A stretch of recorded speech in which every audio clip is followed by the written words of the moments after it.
කුරුපඬුරු දෙන්න තව කෑගිල්ලයි අඩු මං අද කොහොම හරි ඒක සම්පූර්ණ කරගන්නවා. ඔව් මං කොහොම හරි සම්පූර්ණ කරගන්නවා. කවුද බලව ඉන්නේ? වරල්ලා මට තව හද එකයි මරන්න ඕනේ. එක ඇඟිල්ලයි ඕනේ වරල්ලා.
හෙමින් වටින ශ්‍රමණය වල්ල ගන්න බෑනේ.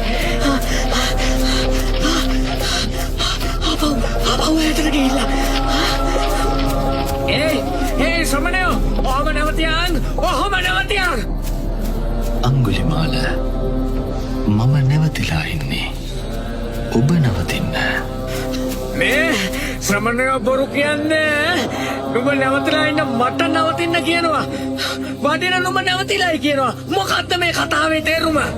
අංගුලිමාල මම කිසිම කෙනෙකුට හිංසා කරන්නේ පවුරෙස් කරන්නේ. මම පවුරෙස් නොකරන නිසා සසරෙන් නැවතිලා ඉන්නේ. ඔබ ක්‍රූරයි. ඔබ පව් කරනවා. ඔබ දුක් සහිත වූ නිරය තිරිසන් ලෝකය ආදී අපායවල යන කෙනෙක්. ඒ නිසයි මා නැවතිලා ඉන්නේ. ඔබ නැවතිලා නැත්තේ. අනේ සිවරයාණන් වහන්සේ මගේ ඇඟ මොකක්ද වෙනවා වගේ. අනේ මා කෙරෙහි අනුකම්පා කරලාද මේ මහ කැලේට වැඩි. ඔබ වහන්සේගේ එක බණපදයක් නිසා මගේ හිත පාපයෙන් මිදුණා. මට වරද තේරුණා. මට සමාව මැනවි ස්වාමීනි. මට සමාව මැනවි. පින්වත් අංගුලිමාල